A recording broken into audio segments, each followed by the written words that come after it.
이후 행사는 발제자가 오늘 주제와 관련된 내용을 중심으로 발표해 주시고 주제별로 질의응답 순으로 진행하게 됩니다. 먼저 주제 발제를 해주실 사단법인 대한요양보호사교육기관협회 비대위원이신 마포구 성산요양보호사교육원 최태자 원장입니다. 최태다 위원님 발제를 해주시길 바랍니다. 자, 인사드리겠습니다. 사단법인 대한요양보호사교육기관협회 이사 최태자입니다. 자, 발제 시작하도록 하겠습니다. 오늘 제 발제는 요양보호사 양성교육 정책 전환 무엇이 문제인가 시작해 보도록 하겠습니다. 발제를 시작하기 전에 솔직히 오늘 피를 토하는 마음으로 발제를 하려고 했습니다만 일부 행사 때 국회의원님들이 예상외로 너무 좋은 반응을 해주셔서 저는 2부에서 피를 토하지 않아도 될 것 같은데 그래도 토할 피가 있으면 한번 토해 보도록 하겠습니다. 자, 오늘 발표 목차입니다. 하나는 올해 변경된 요양보호사 양성과정 정책 전환 내용에 대해서 말씀드리고요. 그리고 이어서 무엇이 문제인지, 그리고 발제자가 어떤 의문점을 가지고 있는지, 그리고 마지막에 정부에 어떤 사항을 요청할 것인지 순서대로 발표를 하도록 하겠습니다. 자, 먼저 올해부터 변경된 요양보호사 양성 과정에 대해서 설명하도록 하겠습니다. 여기 계시는 우리 원장님들께서도 알아야 됩니다. 알아야 우리가 정부와 싸울 수 있습니다. 그래서 하나하나 귀담아 주시기 바랍니다. 국민내일병원카드 운영 규정이 2024년 1월 1일에 변경이 됐습니다. 알고 이 자리에 오셨겠지만 변경된 국민내일병원카드 제19조 내일병원카드 훈련 과정 요건을 보시면 이번에 일반 계좌제 훈련 과정 괄호 열고 단 요양보호사 양성 과정 아이 돌봄 인력 양성 과정은 제외된다라고 나와 있습니다. 이 이야기는 이번 국민내일병원카드 운영 규정을 변경한 것은 오롯이 요양보호사 때문에 변경한 것입니다. 자, 그러면 일반 계좌제 훈련 과정에서 제외된 요양보호사 양성 과정은 어디로 옮겼는지 찾아봤더니 5번 특화훈련 과정으로 옮겨져 갔습니다. 이 특화훈련 과정을 잠깐 보도록 하겠습니다. 이 특화훈련 과정에 가나다라 마바사아 자의 돌봄 서비스 훈련 이렇게 되어 있습니다. 이 부분은 나중에 다시 한번 짚고 넘어가도록 하겠습니다. 그래서 국민내일병원카드가 1월 1일로 운영 규정이 변경되면서 돌봄 서비스 특화훈련 과정이라는 것이 신설이 되었습니다. 이게 언제 안내 공지가 되었냐면요. 2023년 12월 21일입니다. 꼭 기억해 주셔요. 11월 21일입니다.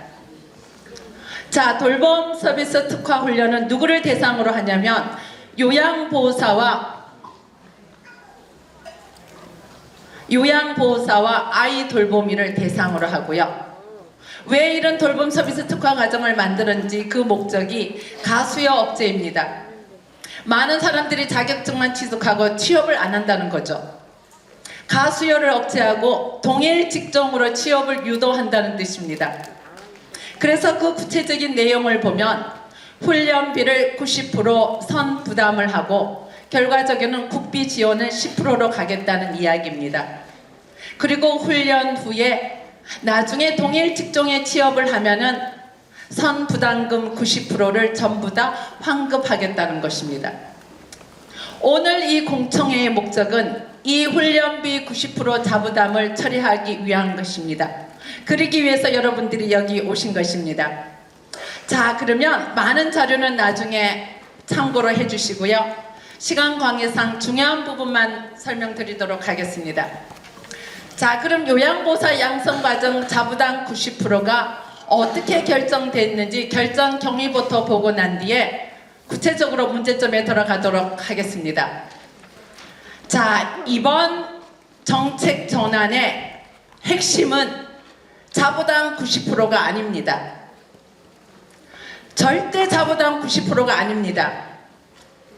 이번 정책 전환의 핵심은 요양보호사 양성과정 훈련비 지원을 기존의 고용보험에서 세금인 일반 회계로 변경하는 것입니다. 우리 같은 무식한 사람들은 고용보험 기금보다는 일반 회계로 가는 게 안전할 것 같다는 그런 생각도 하는 사람들도 있습니다. 그렇지 않습니다. 이 부분은 조금 이따가 집중적으로 한번 파고 들어가 보도록 하겠습니다. 왜 고용노동부가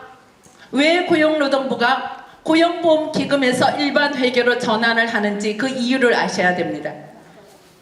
그동안 고용보험이 고갈되었다는 얘기는 많이 들으셨죠. 그래서 고용보험이 고갈되어가는 상황에서 요양보호사 양성과정은 일반 계좌제 전체 훈련생 중에서 23%라는 대대적인 숫자를 차지하고, 그리고 보건복지부가 늘 얘기하죠. 동일 분야 취업이 안 된다고. 이러한 것들을 반영해서 고용노동부가 이 엄청난 정책 전환을 단행한 것입니다. 자, 그럼 고용노동부는 어떻게 해서 이거를 성공이라는 이 길까지 왔을까요? 첫 번째 방법은 고용보험 기금에서 일반 회계로 전환하는 데는 상당히 어려웠을 겁니다. 분명히. 첫 번째 허들이 기획재정부와 국회를 설득해야 되기 때문입니다. 고용노동부가 기획재정부와 국회를 설득할 초강수가 두 개가 있습니다. 하나는 요양보호사는 초고령 사회의 필수 인력이기 때문에 국가가 주도적으로 해야 한다. 또 하나는 이번 기회에 자부당 90% 밀어붙이자. 이것이 고용노동부의 전략입니다. 그리고 또 전략이 하나 있습니다. 중간에 요양보호사 교육기관, 소위 말해서 이해관계자들이 알게 되면 일이 어그러질 가능성이 있기 때문에 철저하게 국회의 예산이 통과될 때까지 비밀로 했다는 것입니다. 이 경위를 들으시고 지금부터 어떤 문제점이 있는지 한번 들어봐 주시기 바랍니다. 이 큰 정책 전환에 따라서 예상되는 문제점으로서는 첫 번째, 과연 앞으로 세금으로 하게 되는데 안정적으로 예산 확보가 될까라는 부분입니다. 두 번째는 지금 현재 훈련기관들의 대혼란과 피해에 대해서 솔직하게 한번 말씀해 보도록 하겠습니다. 세 번째는 요양보호사 인력 수급에 대한 걱정이고요. 네 번째는 과연 이 환급 기준이 100% 환급 기준이 현실성이 있는지 한번 보겠습니다. 다섯 번째는 왜 우리한테만 이렇게 고통을 주는지 다른 국비 가정과의 한번 형평성 문제를 따져보도록 하겠습니다. 자, 첫 번째, 안정적인 예산 확보의 불확실성입니다. 일반 계좌제는 고용보험 기금에서 나간다고 말씀드렸습니다. 고용보험 기금이 아무리 고갈된다 하더라도 직접 요양보호사 과정에 피해를 줄 일은 아마 없겠죠. 그런 측면에서 이기적인지는 모르겠지만 안정성 보장이라고 감히 적었습니다. 하지만 이게 특화훈련 과정으로 넘어오면서 세금으로 지원이 되고, 또 관건이 뭐냐면 매년 국회에서 예산을 심의를 받아야 됩니다. 그러면 저희들 입장에서는 과연 이게 안정적인 예산 확보가 가능할까? 매년 가슴 두근두근 해야 되는 일이 생깁니다. 그리고 예산이 부족할 때는 사업이 중단될 가능성도 충분히 있습니다. 여기서 고용노동부 자료를 인용해서 한마디 하겠습니다.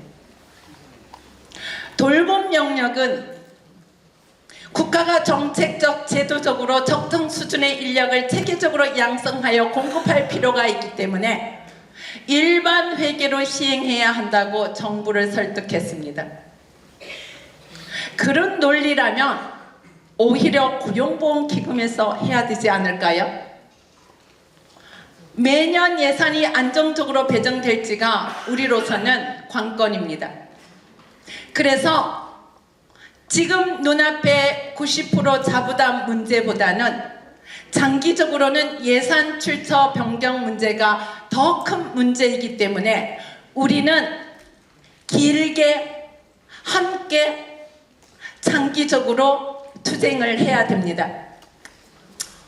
이 자료는 그저께 우원식 의원실에서 넘어온 자료입니다. 2024년도 돌봄 서비스 특화 훈련 350억의 산정 근거를 고용노동부에 요청을 해서 받은 자료라고 합니다. 고용노동부는 이 자료는 책자에는 없습니다. 너무나 급하게 책자를 준비하다 보니까 지금 발표 내용이 책자에 없는 경우도 있습니다. 양해 부탁드립니다. 2023년도 고용노동부는 요양보호사를 94,000명을 양성하겠다고 했습니다. 350억의 근거가 94,000명입니다.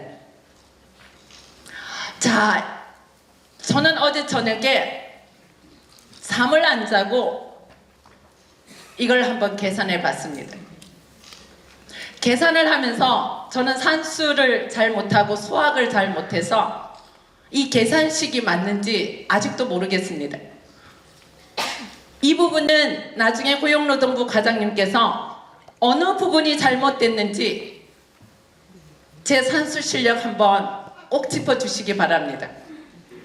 돌봄 서비스 특화 훈련 350억이라면 전국의 국비훈련 기관이 752개입니다. 결과적으로 전국의 훈련 기관들은 물론 전부 다 환급해 준다는 전제하에서 40명씩 양성하면은 350억을 쓸 수 있고요. 또 고용노동부가 94,000명을 양성한다고 했을 때 그것도 계산해 봤습니다. 94,000명을 양성할 경우에 훈련 장려금을 실업자 50%만 산정했을 때도 460억이 넘습니다. 여기 아이 돌봄이 들어가 있지 않습니다. 이 계산이 틀리다면 나중에 꼭 지적해 주시기 바랍니다. 자, 두 번째는 실제 이번 정책 전환으로 인해서 훈련 기간이 얼마나 혼란을 겪고 있고 실제 어떤 피해를 겪고 있는지 말씀드리도록 하겠습니다. 2023년 4월에 고용노동부가 요양보호사 과정은 기금에서 일반 회계로 가자 라고 누군가가 아이디어를 냅니다. 자, 이게 가능할지 고용노동부도 엄청나게 고민했을 겁니다.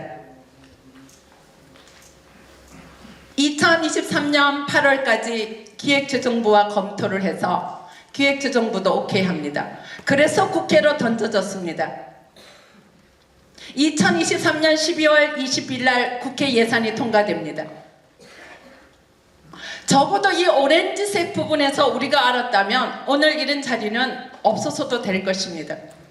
그래서 우리가 반성을 해야 됩니다. 우리가 힘이 없었기 때문에, 우리가 정보력이 없었기 때문에 이 8개월 동안 그 누구도 알지 못해서 오늘 이 자리에 계시는 겁니다. 12월 20일 날 국회에서 예산이 통과되고 그 다음 날 공지가 내려옵니다. 돌봄 서비스 특화 훈련 실시 안내 공지. 이게 12월 21일입니다.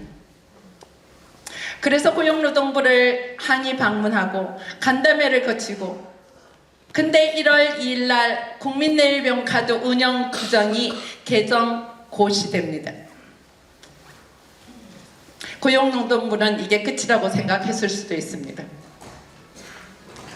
지금 현재 요양보호사 양성과정 훈련비 변경 작업 중입니다. 그저께 통과된 개식용 금지법도 처벌 규정을 3년을 유예를 줬습니다. 무식하게 얘기하면 우리가 개만도 못합니까?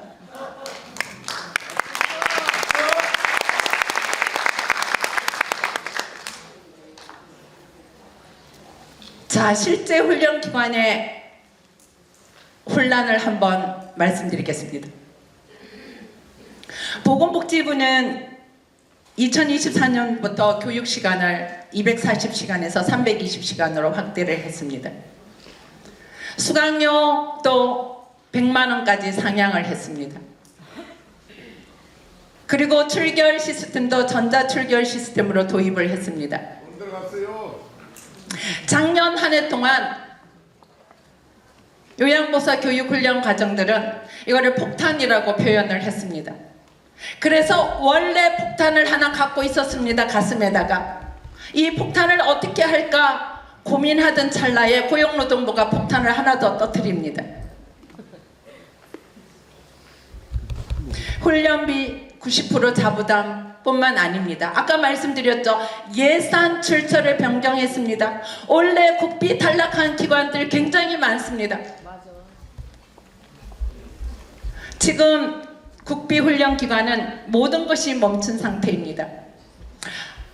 제가 오늘 아침에 잠이 안 와서 헌법을 한번 찾아봤습니다.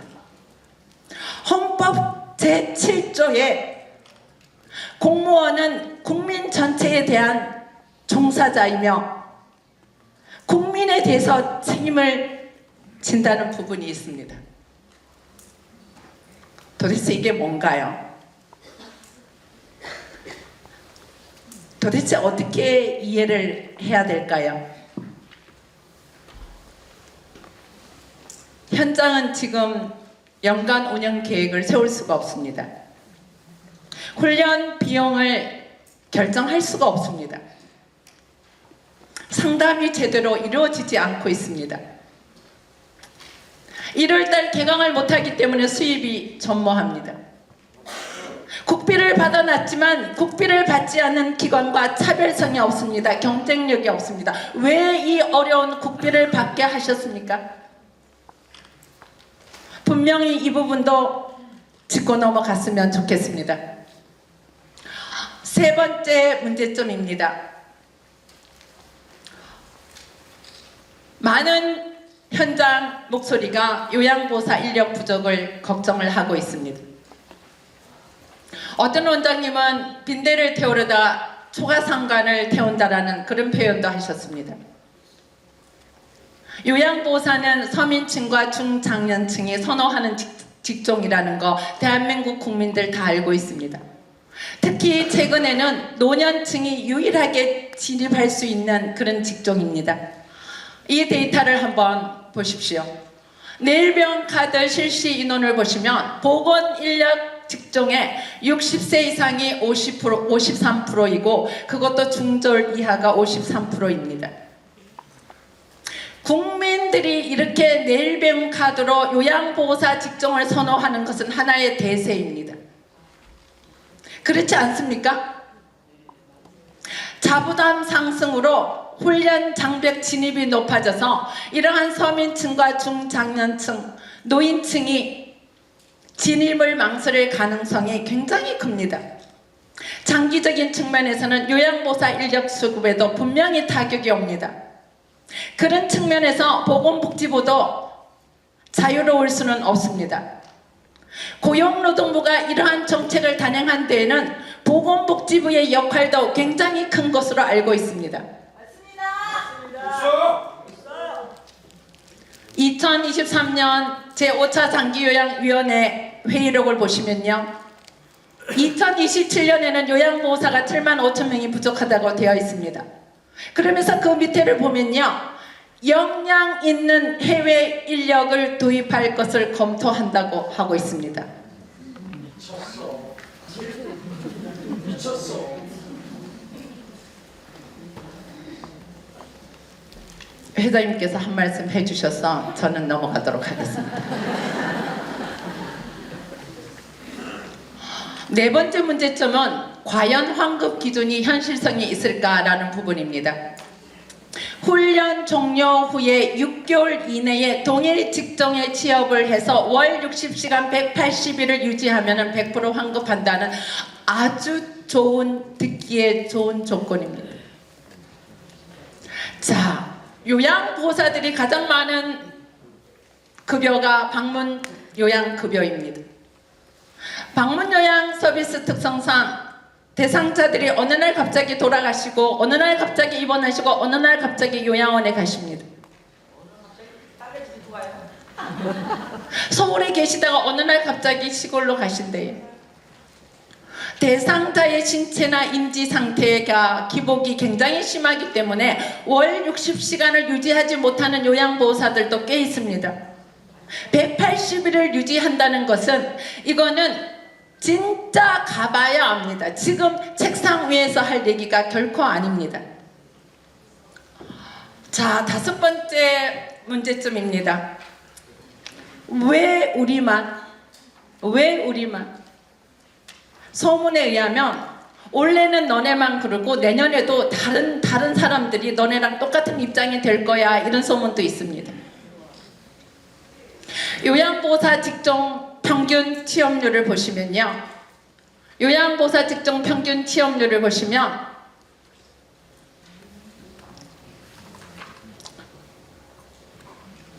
국비 직종 전체 평균보다 높습니다. 이번 정책은 명확히 타 국비 직종과의 차별이며 절대 공정하지 않습니다. 고용노동부에서 간담회 들어가면 매번 하는 멘트가 있습니다. 요양보호사 직종은 일반 계좌제 전체 실시 인원에서 23%나 차지한다고. 자, 오늘 고용노동부 과장님한테 여쭙겠습니다. 인원으로는 23%를 차지하지만 일반 계좌제 전체 예산에는 몇 프로 차지하는지 제가 일주일 동안 찾았는데 찾을 수가 없었습니다. 꼭 알려주시기 바랍니다. 코로나 기간 동안 많은 실업자들이 요양보호사 교육을 받았습니다. 훈련에 대한 만족도 상당히 높았습니다. 그렇지 않습니까? 훈련 받을 기회를 줘서 고맙다. 훈련 내용에 대해서 만족한다. 언젠가는 요양보호사를 한번 할 기회가 있었으면 좋겠다. 이걸 책상 위에서 어떻게 알겠습니까? 현장에 답이 있는데 그 현장에는 나오지 않습니다. 이렇게 진입 장벽을 높여서 훈련생들의 자기 개발과 직업 선택을 기회를 박탈하는 것도 다른 국비 직종과 형평성에 어긋난다고 생각을 하겠습니다. 발제자의 의문점을 몇 가지 던지고 마무리에 들어가도록 하겠습니다. 저는 이번 발제를 준비하면서 순수하게 몇 가지 의문점이 있었습니다. 이거보다 더 많습니다. 시간 관계상 이 3가지만 하도록 하겠습니다. 첫 번째, 이렇게 큰 정책 전환 이외에는 다른 방법이 없었을까? 두 번째, 요양보호사 양성 과정이 특화 훈련으로 들어가는 게 과연 맞는 말인가? 세 번째, 정책 전환 과정에서 이해관계자들을 철저하게 배제한 이유가 무엇인가? 이 3가지입니다. 저 나름대로 답을 한번 적어봤습니다. 아니면 토론에서 과장님께서 따끔하게 지적해 주시기 바랍니다. 내일병 카드를 발급을 제한한다든가, 아니면 신청 상담을 좀 더 충실한다든가, 아니면 동종 분야 취업에 대해서 인센티브를 주는 방법도 얼마든지 있었을 거라고 생각합니다. 그리고 요양보호사 과정이 과연 이 특화 훈련에 들어가는 게 맞는가? 저는 특화라고 하기에 특이 들어가면 다 좋잖아요. 저는 특화라 그래서 공문도 보지도 않고 우와 좋아지겠네, 대통령이 그렇게 얘기하니까 이게 바로 반응이 나타나네, 저는 이렇게 생각했습니다. 생뚱맞고 뜬금없이 여기에 들어갈 자리인가요? 이게? 여기에 들어갈 자리인가요? 특화훈련이라고 하는 것은 다 찾아봤습니다. 특정 분야 혹은 전문성을 요하는 인력군을 양성하는 영역입니다. 요양보호사는 초고령 사회의 노인 인구 증가에 비례해서 지극히 일반적이며 지극히 대중적인 직종입니다. 이거를 특화에 넣을 거는 아니죠. 이건 좀 고민해봐야 되지 않을까요? 자, 제가 하고 싶은 오늘 모든 이야기는 이 3번 질문에 있습니다.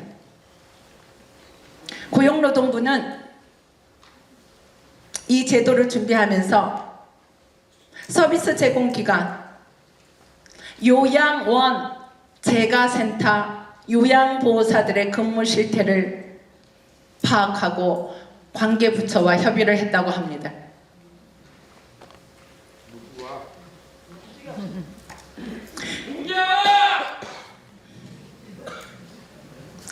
이번 사안의 이해관계자가 누구입니까?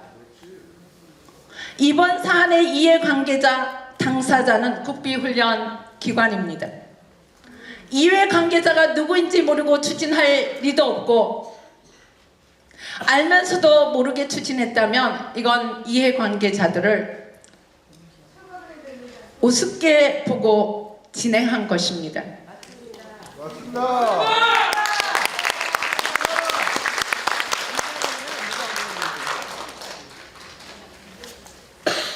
저는 만약에 다시 태어난다면 생뚱맞게 저는 만약 다시 태어난다면 태어나지도 않을 거지만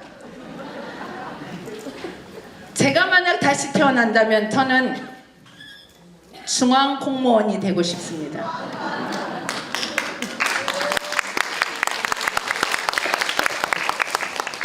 현장에서 아무리 열심히 해도 중앙 공무원의 주무관, 사무관 대단한 자리라는 걸 이 15년 동안 매번 느끼고 있습니다. 이번에 더 절실히 느꼈습니다. 자, 마지막 결론에 들어가도록 하겠습니다.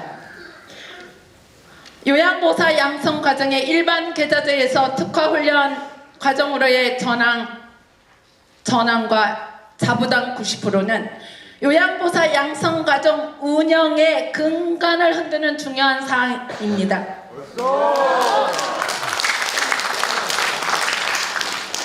제도 설계부터 발표까지 국회 통과까지 현장 이해 관계자들을 철저하게 배제하고 예고 없이 시행해서 현장의 대혼란과 피해를 초래했습니다.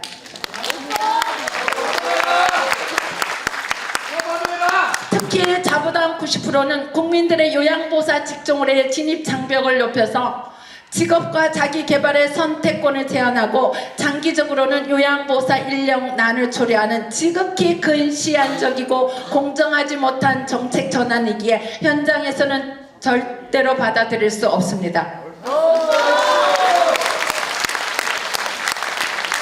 자, 그래서 정부에 요구합니다. 즉시 요양보호사 양성과정 자부담 90%를 철회해 주십시오. 원점에서 전문가 현장 이해자들과 논의해 주십시오. 그리고 요양보호사 양성 과정을 특화 과정에서 조속히 일반 계좌제 과정으로 훈련 과정을 되돌려 놓으십시오.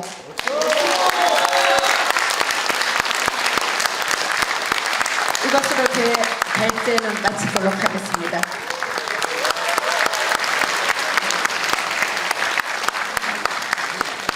네, 최태자 위원님 발제 감사합니다. 지금부터 토론을 시작하겠습니다. 정부에서 참석하신 고용노동부 인적자원개발과 윤영귀 과장입니다.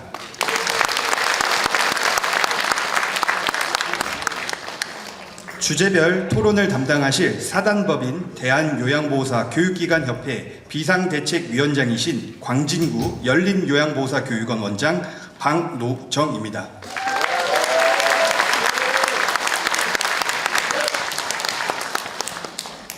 네, 주제별 토론을 담당하실 사단법인 대한요양보호사 교육기관협회 비대위원이신 광양자인요양보호사교육원 신미옥 원장입니다.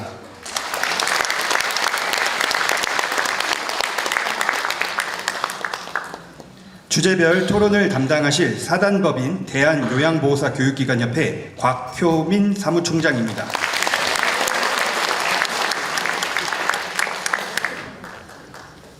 먼저 박노정 위원장님 토론해 주십시오. 반갑습니다. 새벽부터 오신 분들 정말 감사드리고요. 우리 모두의 이런 단결이 힘이다라는 말이 다시 한번 새겨집니다. 저는 이번 요양보호사 양성교육 정책 변경 무엇이 문제인가, 또 선자부담 90% 저지를 위한 비상대책위원장으로 활동하는 박노정입니다. 먼저 그 고용노동부에서 인적자원개발과장님이 오셨는데요. 국가의 발전을 위해서 고군분투하시는 이런 모습에 감사드리며 토론을 시작하겠습니다.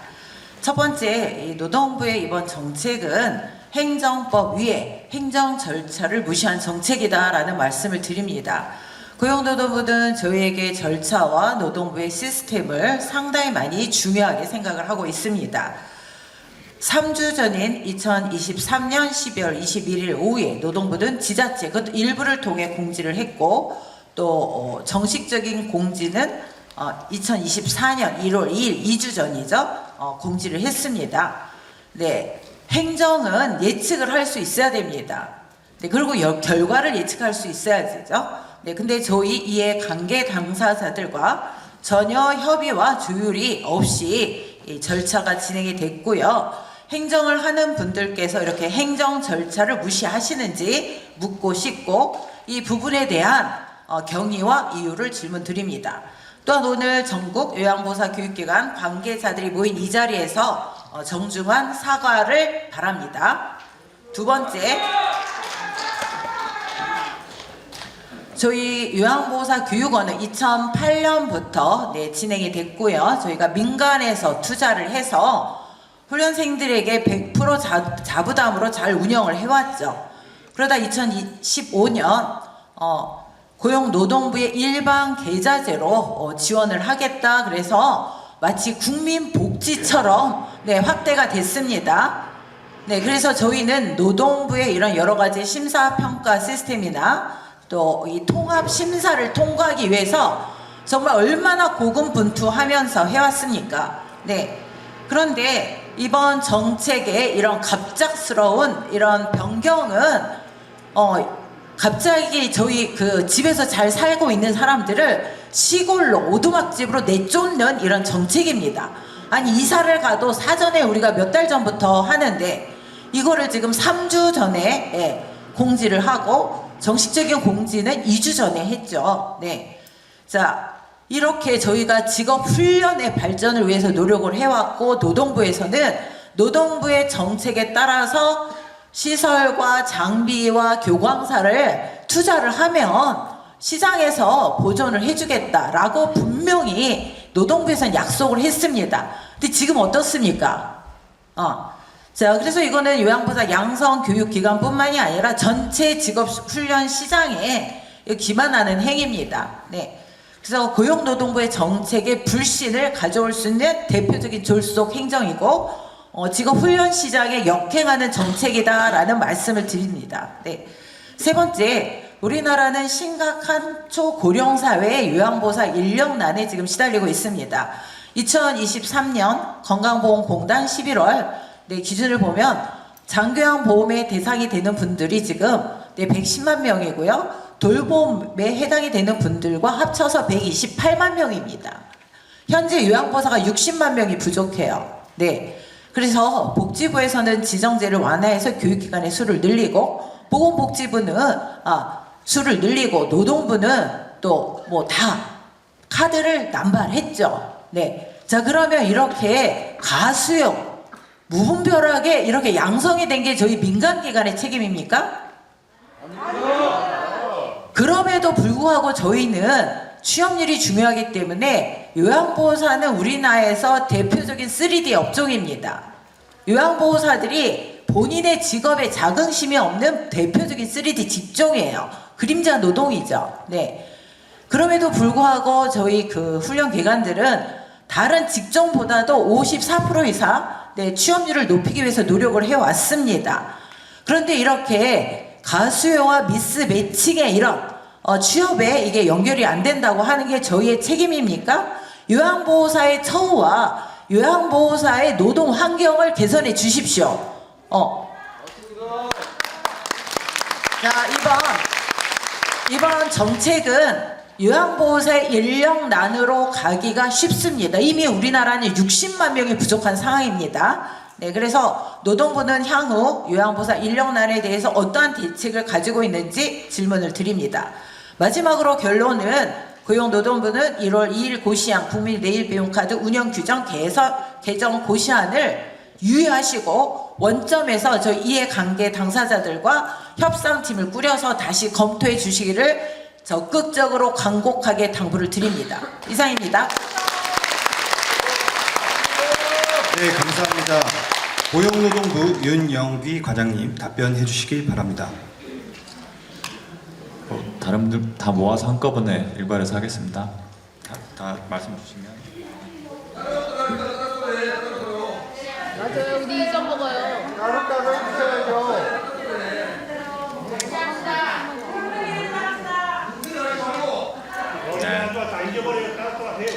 알겠습니다.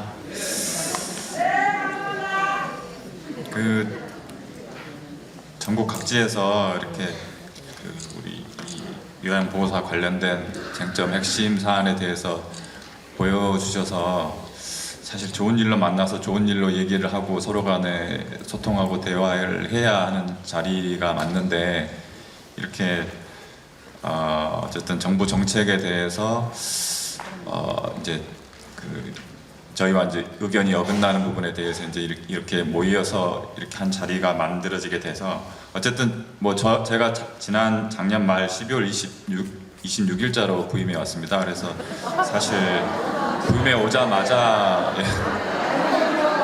네, 정숙해 주십시오. 네, 정숙해 주십시오. 뭐 변명하려는 건 아니고요. 그러니까 부임해 오자마자 다음 날 바로 간담회를 여기 계신 우리 비대위 위원님들과 간담회를 했었고 그리고 지난주에 1월 5일 날 또 두 번째 간담회를 했습니다. 그래서 여러 가지 여기 모이신 분들의 심경이나 그런 것들은 충분히 제가 잘 인지를 하고 있고요. 그래서 어떤 것들 요구하시는지 그리고 뭐 일부에는 제가 참석을 못했지만 의원님들께서도 오셔서 말씀하시고 한 거를 뭐 잘 알고 있습니다. 그래서 일단은 강도중 비대위원장이 말씀하신 거에 대해서 먼저 말씀드리겠습니다.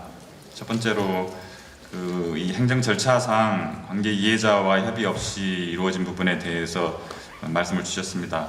그 부분은 뭐 제 전임자든 누구든 어쨌든 노동부에서 이루어진 일이기 때문에 그 부분에 대해서는 그러니까 뭐 요양기관을 가서 그 관계자 현장 사람들 얘기 들었다 그런 거는 뭐 여기 계신 분들 요양기관이 아니라 그 교육원 관계자이시기 때문에 왜 우리와 직접적 이해관계자인데 우리와는 소통을 하지 않았느냐 그 말씀에 대해서는 제 전임자들도 그렇고 지금 현재 있는 저도 그렇고 그 부분에 대해서는 정말 죄송하다 그 부분은 정말 잘못되었고 앞으로는 이런 어떤 정책들이 만들어질 때는 반드시 여기 뭐 이런 돌봄뿐만 아니라 모든 저희 직업 훈련과 관련된 부분, 뭐 다른 부분에서도 다 마찬가지로 노동부가 정책을 수행할 땐 반드시 이해관계자의 의견을 들어야 되는 게 맞다고 생각합니다. 그래서 그 부분에 대해서는 제가 뭐 제 현직자로서 정중하게 사과를 드립니다.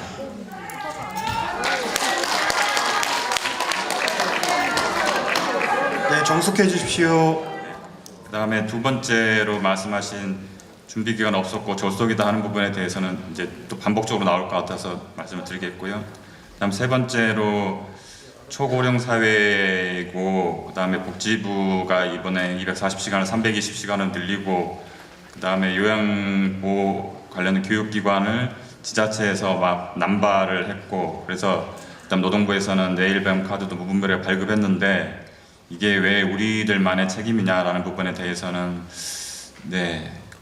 공감이 되는 부분이 있습니다. 그러니까 복지부에서는 뭐 말씀 주신 것처럼 그 요양보호사들이 수요가 많기 때문에 그런 것들을 소화하기 위해서는 요양교육기관을 많이 늘려야겠다라는 차원이 있었던 것 같고 저희는 이제 지난해까지는 돌봄에 대해서 별도로 이런 과정이 없었기 때문에 일반 계좌제 일반 직종 과정으로 이렇게 내일배움 카드를 발급을 했고 그 내일배움 카드를 받으신 분들이 이쪽 분야로 많이 간 거는 사실인 것 같습니다. 그렇다 보니까 이제 많이 교육받고 많이 이제 양성이 되고 뭐 복지부 통계에 의하면 250만 명이 넘는 분이 이 요양보호사 자격증을 가지고 있는데 실제로는 한 60만 명 정도가 취업해서 일을 하고 계시다라고 이제 저희가 전달해 듣긴 했습니다. 근데 그거와 관련해서 아까 말씀 주신 것처럼 요양보호사들이 처우가 너무 열악하다, 거의 최저임금 수준이다라는 부분은 또 저희도 듣고 있고 그래서 복지부에서도 아마 그런 부분을 많이 고민하고 계속적으로 장기 근속을 유도한다 할지 뭔가 그 근로조건을 개선하기 위한 노력들을 하고 있는 걸로 알고 있습니다. 이거는 저희가 복지부와도 계속적으로 협의를 해서 그분들이 좀 계속 개선되어 나가서 이제 3D 업종이 아니라 정말 50대, 60대 여성분들이 이 요양보호사 자격증을 가지신 분들이 많은데 이분들이 생계 그리고 조금이라도 좋은 여건에서 일할 수 있도록 하는 거를 저희랑 복지부랑 같이 협의해서 늘 고민하고 노력하겠다라는 부분을 말씀을 드리고요. 그 다음에 이 건과 관련해서 앞으로 그러면 어떻게 할 거냐 관련해서 아마 이게 가장 핵심적으로 관심이 많으신 부분일 것 같은데 그리고 아까 박노정 비대위원장께서도 이해관계자와 협의를 통해서 이 문제를 해결해 나가야 된다. 그 부분도 충분히 이해하고 그렇게 하겠습니다. 그래서 어쨌든 TF를 꾸려서 어떤 식으로 이 문제를 해결해 나갈지 그러니까 저희가 저희 입장만을 강변하고 이렇게 하십시다 뭐 끌고 가겠다라는 건 전혀 아니고 계속 얘기를 듣고 여러분들께서 요구하시는 거 그다음에 정부에서 또 바라는 거가 있기 때문에 그런 것들을 같이 조율하면서 해결책을 찾는 거를 진행을 하도록 하겠습니다. 일단 먼저 말씀 주시면 네, 말씀 감사합니다. 다음은 신미옥 위원님 토론해 주십시오. 자, 질문은 지금 받지 않겠습니다. 네, 질문은 나중에 받겠습니다. 먼저 토론 진행하겠습니다. 저는 전남 광양에 있는 자인요양보호사 교육원 원장 신미옥입니다.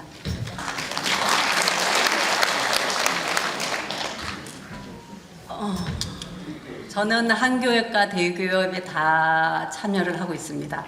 그래서 12월 21일 날 취업박람회 현장에서 우리 교육생 데리고 취업박람회를 갔다가 왔더니 강주지방고용노동청 여수청에서 이렇게 공문도 아니에요. 공지로 석장을 딱 보내서 이게 뭐지? 내가 잘못 해석하고 있나? 이렇게 해서 깜짝 놀랐습니다. 그렇게 해서 제가 왜 한교육과 대교육을 다 했냐면은 저희 이 인증평가 시스템이 처음에 이렇게 진입을 하면은 처음 요양보호사 교육기관에 하면 굉장히 힘들어요. 그래서 국비를 아예 준비를 해야겠다 그래가지고 컨설팅을 받았어요. 첫 해. 그래서 700만 원이라는 돈을 주고 했는데 이게 이렇게 하지 말고 나는 그러면 한교협이나 대교협이나 모두 다 참석을 해서 모든 정보를 다 받아야 되겠다. 그래서 한기대에서 하는 교육, 능계원에서 실시하는 교육 거의 다 참석했습니다. 왜냐하면 공적인 정보가 가장 데이터가 빠르거든요.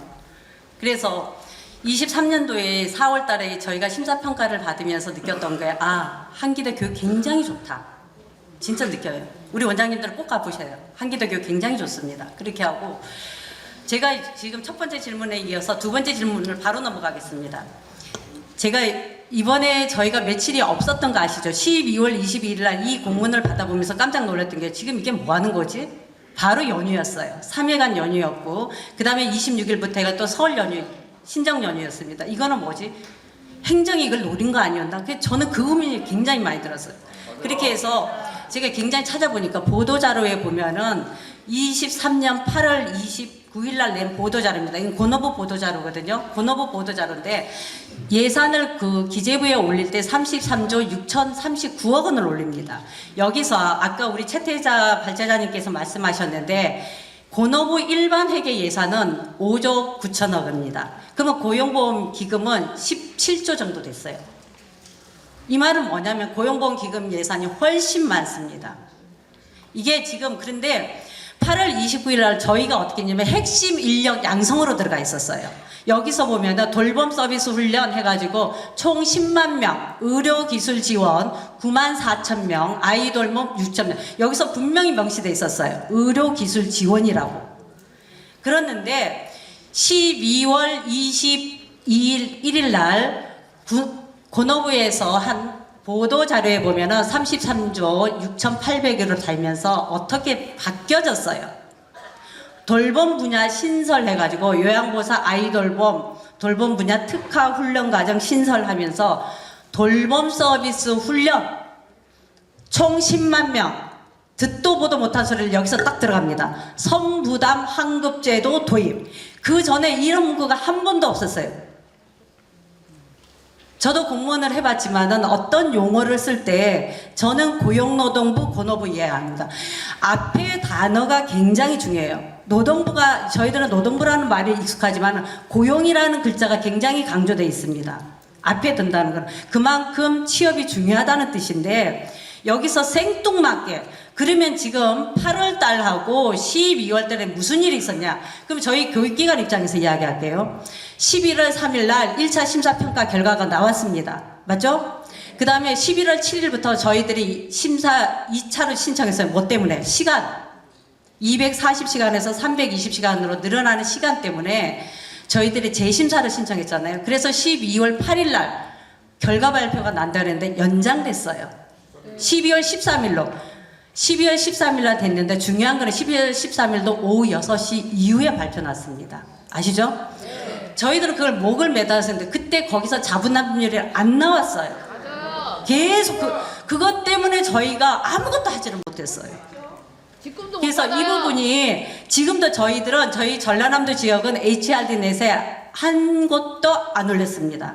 이 문제가 해결되기 전까지는 저희의 보여줄 수 있는 액션은 HRD 넷에 올라가 있으면 그래서 더 놀라운 걸 전 또 깜짝 놀랐어요. 우리가 왜 320시간으로 하면서 11월 7일부터 14일 때 뭘 제일 관건이었죠? 교육비였습니다. 근데 지금 뭐죠? 교육비 지금 수정기간이에요. 심사평가를 교육비 수정을 하라고 한 거 제가 알기로 고용노동부 심사평가하면서 한 번도 없었을 겁니다. 엊그제 저희들 그 방에 그런 이야기가 있었어요. 서울 모 고용청에서 89만 원으로 올랐더니 그거 너무 교육비 세다. 고용지청에서 연락이 왔답니다. 저 96만 원 지금 해놨거든요. 그래서 그러면은 고용지청에서 왜 저희들한테 훈련비가 높다 싸다는 거를 왜 이야기를 하죠? 저는 이거는 국민의 선택권에 대한 부분입니다. 그 다음에 교육기관이 그 정도의 그 교육비를 저희가 산정할 때는 심사숙고를 해서 올린 겁니다. 그거를 왜 수정을 왜 다시 한다는 거죠? 저는 이 공문을 딱 보면서 수정비 검토가 가능하다는 거는 저 말도 변경이 가능하다. 자부담률도 연관선상에 있다고 봅니다.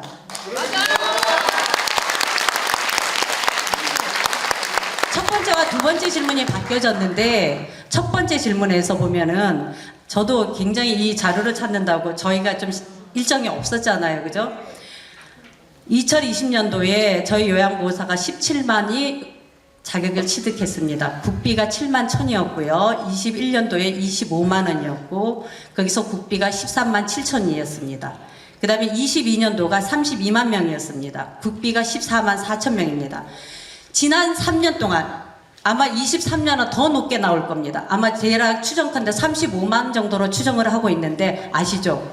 그래서 이런 부분들이 지난 20년, 21년, 24년 총 요양보호사를 취득한 수가 74만 명이었습니다. 이 중에서 국비가 35만 명이었어요. 데이터로 계산해 보니까 47%였습니다. 이 말은 뭐죠? 저희가 근데 20년, 21년, 22년은 특수상이었어요. 첫째, 뭐죠? 딱 떠오르는 게? 코로나입니다. 코로나 때 대표적으로 보건복지부가 저희 요양보호사 양성기관에다가 완화 정책을 했어요. 줌 교육과 실습, 대체 실습을 했어요. 그래서 요양보호사가 전 국민이 따는 필수 자격증이 됐어요. 인식의 전환의 시점도 되기도 했고. 그래서 이 부분에 대해서 저희가 왜 이 부분에 대해서 그 다음에 내일 배움카드에 대해서 굉장히 완화를 했습니다. 국가가. 근데 이거를 왜 우리가 그거를 지금 책임을 우리가 져야 되죠? 교육기관이. 저는 첫 번째 질문과 두 번째 질문을 통해서 느끼는 게 뭐가 있었냐면은 아까 우리 최태자 그 발제자님이 끝말에 저는 참 가슴에 와닿는데 중앙정부 공무원을 할 걸 저는 왜 공무원을 때려쳐가지고 이렇게 고생을 하고 있을까? 저희가 심사평가를 받고 어떤 인증을 하면서 저는 그렇습니다. 교육생들한테 우리 국비생들은 국가가 인정한 사람들이다. 그래서 국가의 세금을 받고 고용보험기금으로 여러분들의 교육을 받고 계시니 꼭 실습을 나가시고 꼭 취업을 하셔야 된다. 왜? 그래야만이 국가가 여러분들한테 하는 그 돈을 들인 혜택이 다음 세대에도 연관이 된다. 이렇게 항상 오리엔테이션 때 똑 이야기 말씀드립니다. 국비생이 가지는 자부심을 한결 높여놨어요. 저희는 국비와 자비의 문제가 아니라 국비가 뭐냐면은 국가로부터 나도 이런 혜택을 받고 이런 인증을 받구나. 저희 국비교육기관도 마찬가지예요. 저희는 4군데의 교육기관이 있는데 이번에 한 군데만 저만 됐어요. 교육기관이. 그러면 저는 저 나름대로 자부심이 있었는데 웬걸 없었다는 거죠. 이런 자괴감에 대해서 조금 말씀해 주십사. 예. 네, 말씀 감사합니다. 흥분했습니다. 죄송합니다.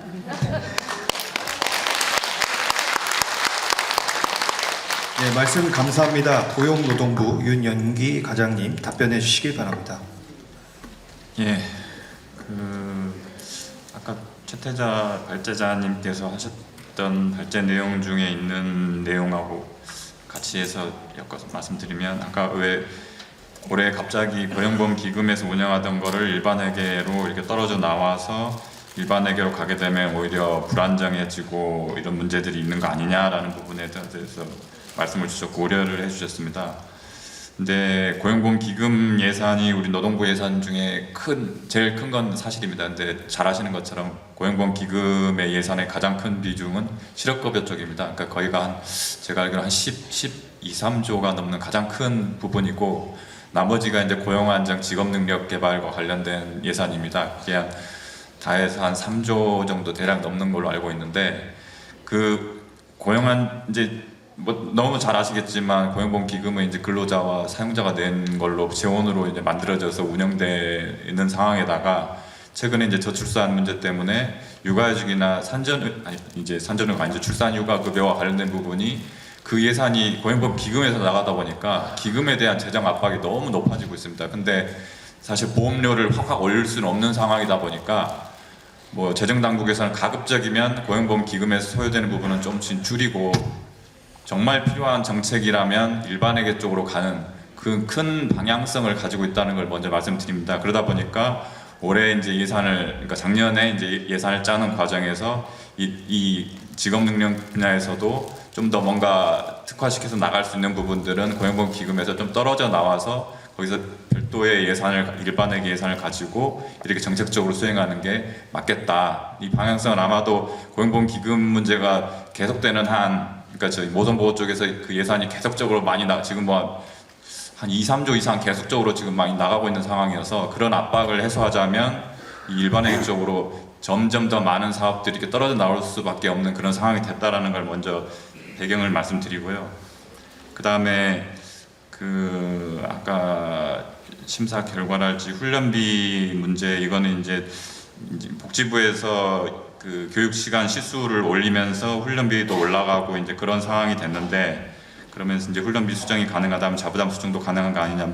충분히 말씀 맞습니다. 그리고 지난번 2차 간담회 할 때도 제가 계속 말씀드렸던 부분이, 자부담 90%가 사실 아까 제가 사과 말씀드렸던 것처럼 충분한 협의랄지 이런 부분들이, 공지랄지 이런 부분들이 미흡했던 게 사실이기 때문에, 그런 부분에 대해서 올해 1월 1일 어쨌든 제도는 고시를 개정해서 시행이 됐고, 그 과정에서 계속적으로 저희가 같이 협의하고 모니터링하고 하면서 이 자부담 부분도 같이 고민하면서 해결해 나가자, 조정할 수 있는 부분이 있다면 조정하겠다라고 말씀을 드렸던 부분이고, 그래서 그런 부분들은 앞으로 있을 TF에서 계속 논의를 해서 조만간 빠른 시일 내에 뭔가 해결책을 찾을 수 있도록 고민하겠다는 말씀 드리고요. 그 다음에 코로나 기간 동안에 요양보호사, 이게 이제 코로나 기간 동안에 복지부 쪽에서 이제 실습이랄지 이런 부분, 현장 실습이 불가능한 부분이 있기 때문에 아마 이제 줌이랄지 이런 좀 약간 완화된 형태로 이제 가다가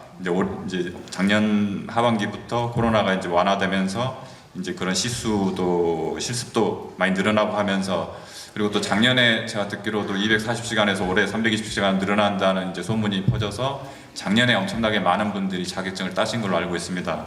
근데 그런 부분들이 아까 또 그 발제자께서 말씀하신 것처럼 이제 두 가지가 한꺼번에 오다 보니까, 그러니까 복지부에서도 제도 개선을 해가지고 이 교육 시간을 확 늘렸는데 저희도 이제 자부담이 올라가는 그 두 가지가 같이 병행해서 이게 좀 시차를 두고 이게 됐더라면 아마 느끼시는 부담감이랄지 이런 부분들이 적었을 텐데, 그게 이제 같이 오다 보니까 아마 크게 더 느끼시는 것 같습니다. 그래서 그런 부분들은 저희가 어떻게 하면 좀이라도 더 뭔가 완화시켜서 할 수 있는 부분이 있을지, 그래서 지난 간담회 때도 저희가 아마 이게 뭐 별로 와닿지 않는다라고 얘기하시는 분들이 있을 수 있겠지만, 재직자 특례랄지 합반제도랄지 훈련 분납이랄지, 그러니까 당장 저희가 할 수 있는 부분들은 바로 지난주가 아니죠, 올해부터 풀어가지고 시행을 일단 하고 있습니다. 그래서 하나하나 차근차근 저희가 제도를 고쳐야 될 부분은 고치고, 이제 제일 관심 있는 자부담 부분은 ETF를 만들어서 조만간 어쨌든 어떤 방식으로든 해결책을 모색하겠다라는 부분을 말씀드립니다.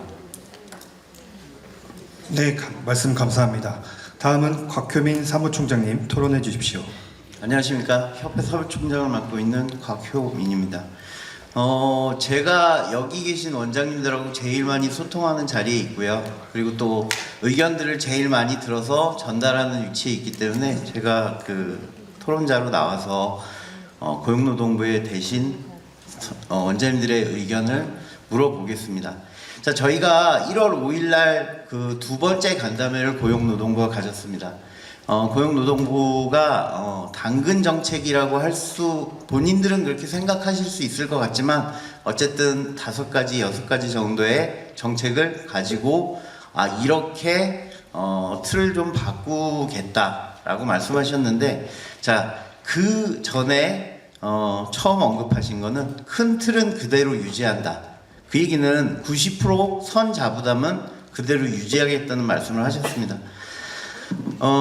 이 정책이 바뀌지 않는다는 것은 양성교육을 책임지고 있는 원장님들, 그리고 앞으로 교육을 받을 예비 요양보호사들한테는 분노 그리고 좌절감을 안겨주는 그런 제도 아닐까 생각이 듭니다. 그리고 저희가 2015년부터 국민의 일배움 카드를 발급해줬는데, 그때 직종별 예상 인원을 혹시 파악이 되었는지, 또 그에 맞는 예산이 분배되었는지, 그리고 그 예산에 맞게 분배됐다면 왜 우리한테 이 금액밖에 주지 않고 또 왜 선자부담을 시키는지 그거를 정확히 듣고 싶고요. 그 다음에 이 선부담 정책이 바뀌지 않는 당위성이 무엇인지 그걸 여쭤보고 싶습니다. 자, 그리고 두 번째로 상반기 훈련생들을 모니터링해서 앞으로 어떻게 정책을 바꿀 건지 결정하겠다 말씀하셨는데, 자, 지금 아까도 전남 이 신묘 원장님께서 말씀하셨지만 거기는 지금 모집단 자체가 없습니다. 그리고 서울도 그렇고 전국의 저희 그 기관들이 모집단을 형성할 수 있는 수강을 하려는 사람들이 수가 줄어들었습니다. 그것도 그렇지만 지금 아예 등록을 못하고 있습니다. 교육비도 그렇고 그다음에 여러 가지 사정들 때문에 못하고 있기 때문에 모니터링을 할 수 있는 자원 자체가 없습니다. 그래서 이거는 어떤 방법으로 모니터링을 하시려고 이렇게 하시는지 모르겠고, 아까 우리 그 바로 전 발제자님도 말씀하셨지만 심평원 예외 없습니다. 예외가 없는 데인데 그 예외 조항을 만들어서 교육비를 조정하라고요? 저희는 정말 어이가 없었습니다.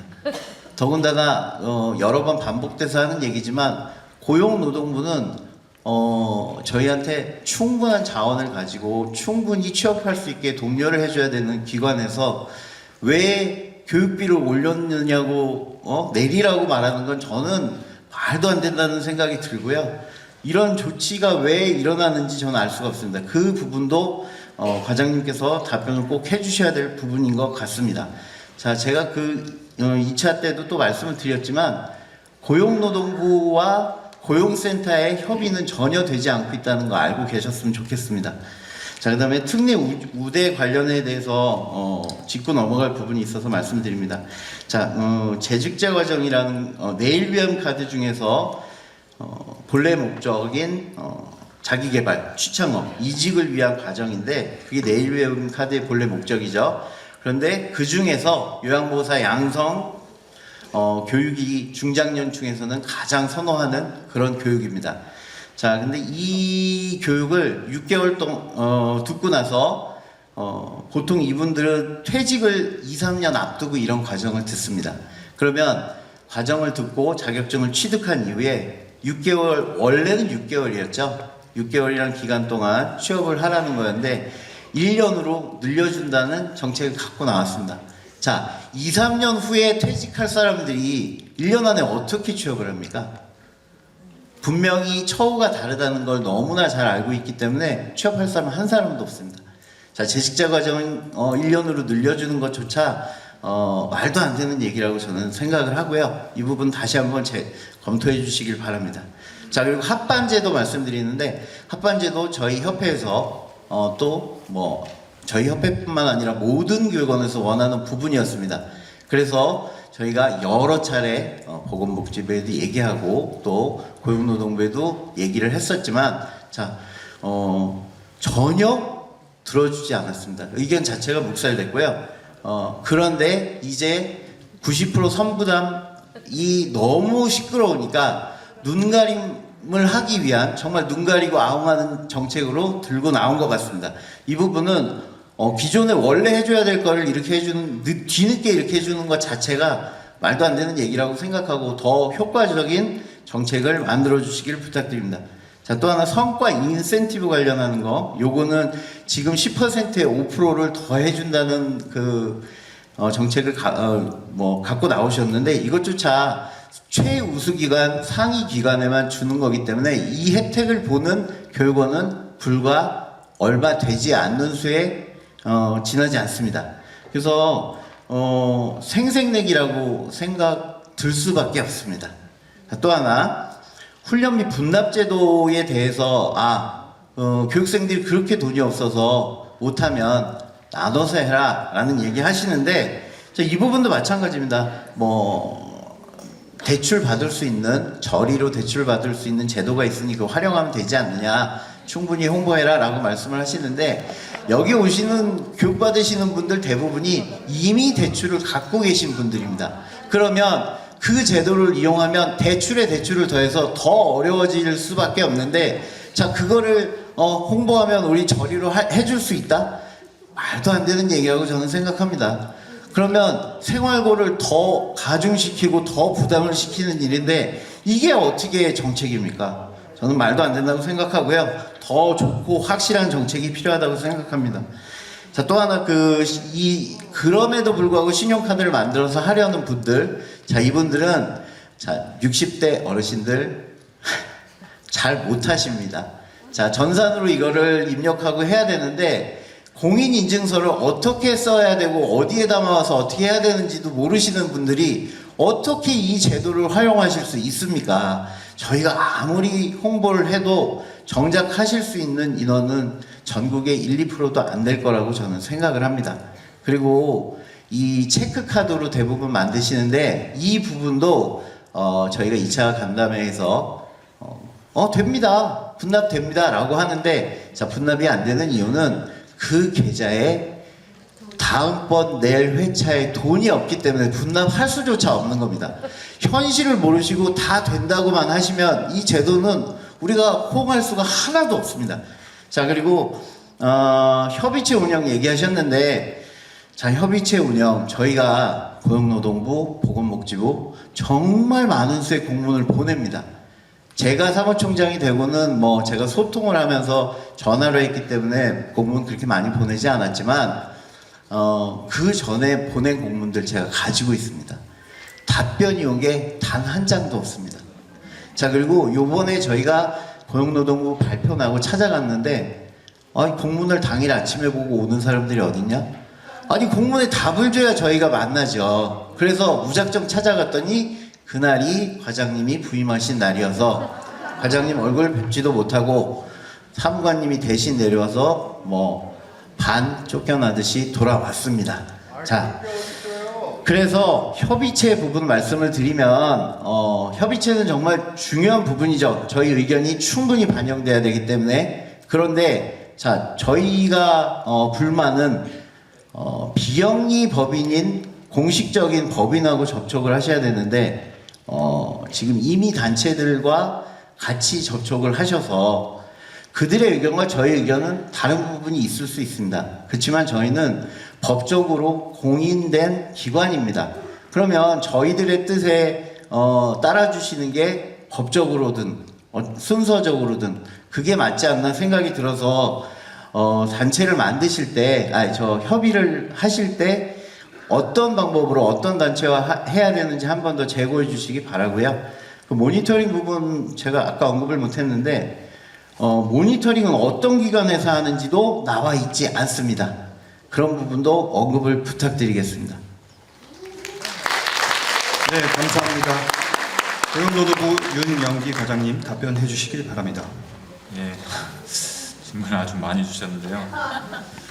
첫 번째, 직종별로 예상 인원이 나누어져 있냐, 일반 직종 그 고용보험 기금에서 하는 부분, 직종별 예상 인원이 나눠져 있지는 않습니다. 그러니까 저희가 이제 예산이 일반 직종 고용보험 기금이 약 4천억 원이 넘는 예산 고용보험 기금으로 편성되어 있는데, 그거는 이제 내일 배움 카드 발급 받으시는 훈련생들이 본인이 원하는 직종을 본인들이 선택해서 최소 3년에서 5년간 이 카드를 사용하시는 거기 때문에 그 직종은 아주 다양하게 캐코 부분 분류를 하면 100여 개가 넘는 아주 다양한 직종으로 훈련을 받으십니다. 근데 다만 저희가 이제 훈련비 단가랄지 이런 부분들을 그리고 자부담을 좀 제한하는 부분은 취업률이 낮은 부분으로 가려고 하는 직종 훈련을 받으면 거기에 대해서는 자부담이 올라가고 뭐 그렇게 한다는 건 잘 아실 겁니다. 그래서 직종별 예산 인원이 뭐 이렇게 돌봄 분야라고 해서 이만큼의 예산을 쓰겠다라고, 그러니까 작년까지 기준으로 봤을 때 고용보험 기금에서 칸막이가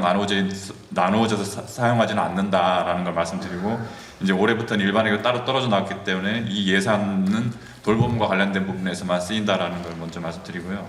그 다음에 모니터링 부분은 어떻게 할 거냐, 이 부분은 이것도 이제 맨 마지막에 질문하신 것과 이제 상분하는 부분일 텐데, 협의체를 만들어서 그 모니터링 부분도 어떻게 할 건지, 그러니까 지금 뭐 잘 아시겠지만 이미 1월부터 개강을 해서 하고 있는 일부 교육기관이 있긴 있습니다. 그러니까 그 기관들이 작년 대비 올해 대비 좀 약간 모집이 정말 많이 어려워진 건지 이런 것도 볼 수 있을 테고, 어쨌든 어떤 방식으로 모니터링 할 건지도 같이 논의해서 했으면 좋겠다는 생각이 들고요. 그 다음에 자격증 취득 후에 2, 3년 후 취업하는 게 일반적이다. 이게 재직자는 1년간 터졌는데 이것도 현실적이지 않다라는 부분은, 물론 이제 이 자격증을 따고 난 다음에 이제 자가 재택, 그러니까 본인 가족을 부양하시기 위한 게 따신 분도 많이 있다는 것도 알고 있습니다. 그래서 그렇게 하시는 분들은 아마 그 배우자분이든 아니면 부모님이든 좀 더 연세가 드시고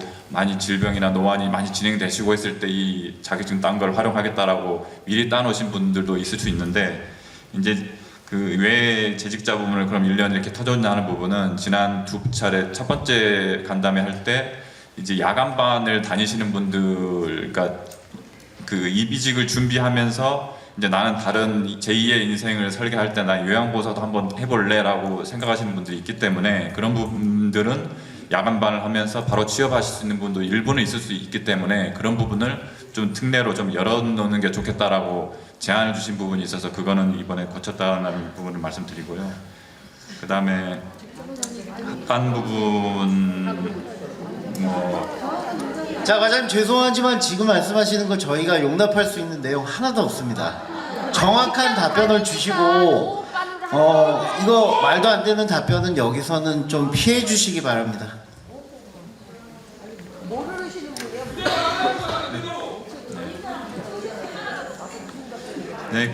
네, 예. 종숙해 주시고 답변 계속 듣겠습니다. 일단은 그리고 또 저희가 고쳤던 부분이 다 현실성이 없다라고 이제 말씀 주셨던 부분에 대해서도 저희가 이제 또 아까 계속 반복적으로 말드립니다만 TF가 운영되면, 그리고 운영하면서 또 추가적으로 이걸 이게 고쳤으면 좋겠다 뭐 여러 가지 제안들이 있을 걸로 당연히 생각되는데 그런 부분도 같이 고민을 하고 개선해 나가겠다는 말씀드립니다. 네, 말씀 감사합니다. 네, 다음 순서는 청중 질의를 할 텐데요. 먼저 당부드리겠습니다. 시간 제한상 모두 발언권을 드리지 못해 양해 부탁드립니다.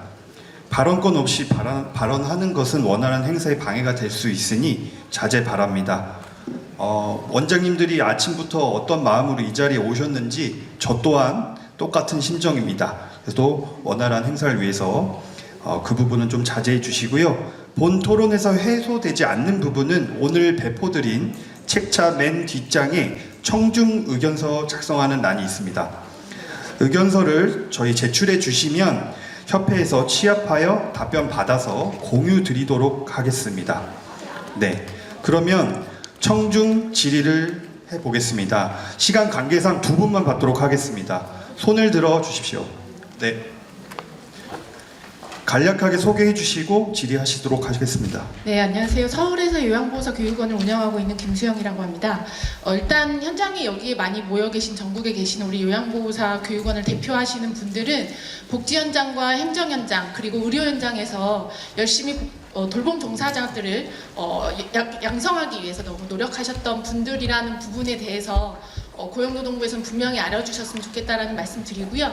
말씀하시는 와중에 계속 이야기하셨던 게 다시 논의하겠다, TF를 통해서 소통하겠다, 모니터링을 하겠다 이런 이야기 계속 하는데 사실은 전제 조건은 그겁니다. 우리가 모니터링을 잘 못했다, 이해 당사자인 너희와 소통하지 못했다 이게 핵심인데요. 사실은 우리가 잘못했으니까 다시 논의하자가 아니라 다시 원점으로 돌려놓고 이야기를 하자가 맞는 것 같습니다. 그래서 지금 당장 제가 답변을 요구 드리는 건 TF나 우리가 모니터링 이게 아니라 지금 원점에서부터 다시 한번 하겠다라는 답변을 듣고 싶습니다. 답변 부탁드립니다. 말씀 감사합니다. 윤용기 과장님의 답변을 들어보겠습니다.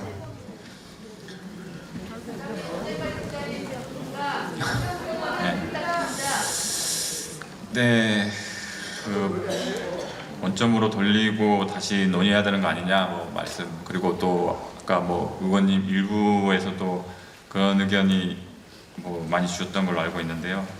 근데 정말 죄송스러운 말씀이지만 정부 정책이 어쨌든 그러니까 예산도 이미 350억이라는 예산 10만 명에 대한 부분이 반영이 되어 있고, 그다음에 어쨌든 그 협의 절차에 대해서 잘못 약간 이해관계자분들과 얘기를 못했던 부분, 거기에 대해서 아까 제가 사죄드린 부분도 있는데, 어쨌든 그 정부 정책이 한번 시행이 됐는데 이거를 없던 걸로 되돌리고 하는 거는 사실 이게 가능한지, 이게 제가 공무원 생활 25년, 26년 했는데 그게 가능한지는 제가 사실은 잘 모르겠습니다. 그래서 그런 부분까지 제가 여기서 뭐 원점으로 없던 부분으로 알겠습니다 그래가지고 이거 일반액이 없던 걸로 하고 고용보험이익으로 다시 돌리고, 그 다음에 뭐 지금 90% 하겠다고 했는데 이것도 없던 걸로 하고 돌리고, 이게 제가 말씀드릴 수 있는 사안은 아닌 것 같습니다. 그래서 어떻게 해결을 책을 모색할지를 TF를 통해서 논의를 해보자라는 거였고, 제가 뭐 국회의원님이거나 대통령님이거나 뭐 이렇게 아주 정말 모든 걸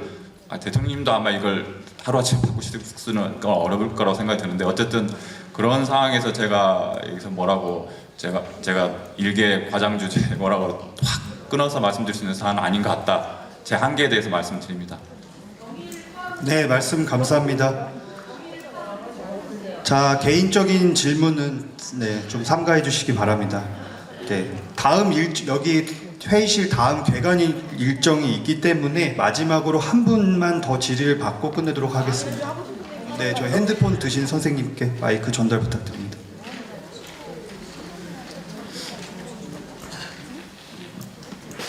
네, 소속과 성명 말씀해 주시고 간단하게 질문해 주시기 바랍니다. 예, 저는 수원 지역에서 한 8년 동안 교육원을 운영하고 있습니다. 저희 이제 현장의 상황을 좀 소상하게 말씀을 드리면은 저희들이 이제 월 한 달 동안 지출을 보면은 뭐 인건비, 광고비, 교재비, 임대료 이런 것들을 쭉 하려면은 한 달에 보통 한 1,150만 원 정도 소요가 되고 있습니다. 물론 뭐 지역마다 조금씩 상이하긴 하겠지만은 그런데 우리가 지금 교육비가 90만 원으로 지금 가정을 해서 한 20명 정도가 수령이 된다 그러면은 1,800만 원입니다. 근데 이 교육 과정은 2개월 과정이기 때문에 실제 한 달 수입은 900만 원인 거죠. 그렇다 보면 한 달에 한 250만 원씩 늘 적자를 보고 있는데 이 적자를 해소하기 위해서 우리는 야간반, 주말반 이런 것들을 개설해 가지고 주말, 야간도 잊은 채 이렇게 고군분투하고 있습니다. 이렇게 지금 영세하게 이렇게 운영되고 있는 이런 우리 교육원들을 이 하루 순간에 이렇게 자부담 90%라는 이 정책이 나오면은 어느 누가 교육을 받으러 오겠습니까? 앞에서 토론자들이 말씀해 주신 것처럼 이 요양보사 자격증은 먼 미래를 위해서 투자하는 부분도 굉장히 많습니다. 아니 운전면허증을 땄다고 운전 안 한다고 운전면허증을 다 해소할 건 아니지 않습니까?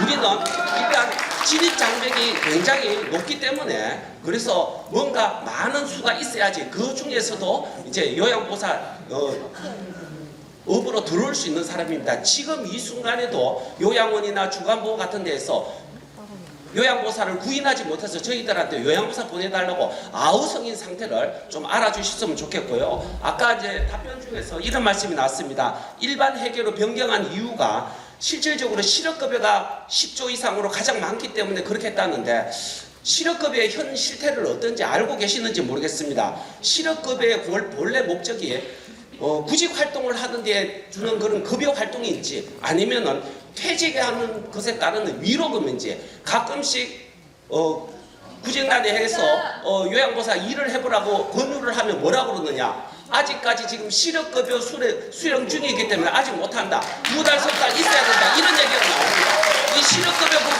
중에서 예산을 줄여서 우리 쪽으로 예산이 된다 그러면 얼마든지 우리의 이 돌봄 서비스가 지속될 수 있다고 생각합니다. 여기에 따른 답변 좀 부탁드립니다. 네, 말씀 감사합니다. 고용노동부 윤영기 과장님 답변해 주시길 바랍니다. 예, 그 첫 번째 말씀 주신 주간 야간 고군분투 중인데 이게 이렇게 돼서 너무 힘들다라는 부분 아까 제가 말씀드렸던 것처럼 두 가지가 한꺼번에 가면서 그러니까 교육 시간 늘리고 자부담 올리고 하면서 두 가지로 너무 크게 힘들다라는 부분 거기에 대해서 저도 공감하고 저희도 이렇게 두 가지가 함께 가는 부분에 대해서 좀 자기하다는 말씀드리고요. 네, 정숙해 주십시오. 그다음에 두 번째 부분 실업급여 부분 이 부분도 그래서 노동부가 제일 고민한 부분이 그거인 것 같습니다. 제가 직접 담당은 아닙니다만, 그러니까 실업급여가 말씀 주신 것처럼 구직 실직 상태에 있는 분이 이걸 생계를 받으면서 다른 직장 일자리를 알아보라 그 기간 동안에 주는 생계 지원하는 급여인데. 이게 실업급여가 너무 계속적으로 최저임금하고 연동돼서 이렇게 가다 보니까 지속적으로 너무 급격하게 올라간 측면이 있습니다. 그래서 거의 최저임금에 육박하게 200만 원이 넘는 금액을 이 실직자들이 받다 보니까 그 기간 동안 당연히 뭐 나는 취업 안 하겠다, 그냥 다 끝나면 하겠다라고 그런 부분들이 만연돼 있는 게 사실인 것 같습니다. 그래서 노동부에서 고민하는 게 그 실업급여액을 하한액이든 상한액이든 좀 낮추면서 정말 취업할 수 있도록 유인하고 독려하고 그래서 이제 직업훈련도 받도록 하고 일자리를 찾도록 정말로 열심히 하도록 독려하고 하는 부분들을 저희가 그러니까 그런 부분들을 하려고 이제 고민은 하고 있는데 이 해결책이 사실 솔루션이 특별하게 보이지는 잘 않는 것 같다. 그러니까 실업급여액을 확 낮춘다고 그러면 또 이제 그 또 관련되는 국회나 이런 데 또 탄원이 들어갈 테고 국회에서는 또 그거를 실업급여 그렇게 맞춘 게 맞냐 틀려 그래서 또 논쟁하다 보면 이게 하염없이 흘러가는 그런 부분들이 있는 것 같습니다. 그래서 어쨌든 노동부가 방향성을 잡고 있는 거는 이 실업급여가 취업하는데 걸림돌이 돼서는 안 되겠다라는 부분에 대해서는 저희도 노동부가 인식을 하고 있는 부분이어서 그런 부분들 아마 언론에서도 작년에 계속 상한 낮추는 걸 검토하다가 이게 삐끗된 상황이 있었는데 앞으로도 계속적으로 그런 방향으로 갈 거다. 그래서 실직 기간에 급여를 드리는 건 맞지만 그러니까 본인이 보험료도 냈고 보험료에서 실직 상태에서 지원해야 되는 건 맞고 근데 다만 이게 너무 높아서 취업을 안 하려고 하는 그런 도덕적 행위는 막아야 되겠다라는 거는 저희 노동부의 정책 방침이다라는 부분을 말씀을 드립니다. 네, 말씀 감사합니다. 2부 토론회를 마무리하겠습니다. 2부에 참석해 주신 모든 분들께 감사드립니다. 네, 개인적 질문은 삼가해 주시고요. 네. 지금 대관 일정이 또 있기 때문에